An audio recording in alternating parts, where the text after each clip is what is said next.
Israel ಮೇಲೆ Hezbollah ದಾಳಿ.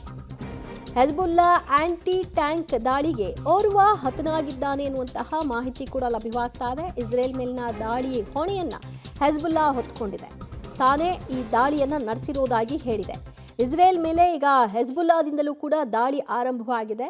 So ಅದರ ಪರಿಣಾಮಗಳು ಮುಂದಿನ ಹಂತಗಳಲ್ಲಿ ಯಾವ ರೀತಿ ಇರುತ್ತೆ ಅನ್ನೋದನ್ನು ಕೂಡ ಕಾದು ನೋಡಬೇಕು. ಇಲ್ಲಿವರೆಗೂ ಇಸ್ರೇಲ್ ಇರಾನ್ ನಡುವಣ ಈ ಒಂದು ಸಂಘರ್ಷದಲ್ಲಿ ಹೆಜ್ಬುಲ್ಲಾ ಅಷ್ಟು ದೊಡ್ಡ ಮಟ್ಟಿಗಿನ ದಾಳಿಗಳಲ್ಲಿ ಕೈ ಹಾಕಿರಲಿಲ್ಲ. ಈಗ ತಾನು ಕೂಡ ಆ ಅಟ್ಯಾಕ್ಗಳನ್ನು ಮುಂದುವರಿಸಿದೆ. ಪರಿಣಾಮ ಇಸ್ರೇಲ್ನ ಪ್ರಮುಖ ನೆಲೆಗಳನ್ನು ಗುರಿಯಾಗಿಸಿ ದಾಳಿ ನಡೆಸಿದ್ದು, ಅಲ್ಲಿ ಕೆಲವರು ಗಾಯಕ್ಕೆ ಒಳಪಟ್ಟಿದ್ರೆ ಇನ್ನು ಕೆಲವರು ಸಾವನ್ನಪ್ಪಿದ್ದಾರೆ ಅಂತ. ಆ ಪೈಕಿ ಆಂಟಿ ಟ್ಯಾಂಕ್ ದಾಳಿಯನ್ನು ನಡೆಸಿರುವಂತಹ ಹೆಜ್ಬುಲ್ಲಾ ಸಂಘಟನೆ, ಅವರ ಬಳಿ ತೀವ್ರ ಶಸ್ತ್ರಾಸ್ತ್ರಗಳೆಲ್ಲವೂ ಕೂಡ ಇದೆ. ಅವೆಲ್ಲವನ್ನು ಕೂಡ ಬಳಕೆ ಮಾಡಿಕೊಂಡು ತನ್ನ ಸ್ವರೂಪದ ದಾಳಿಯನ್ನು ಆರಂಭ ಮಾಡಿದಂತೆ ಕಾಣಿಸ್ತಾ ಇದೆ ಹೆಜ್ಬುಲ್ಲಾ.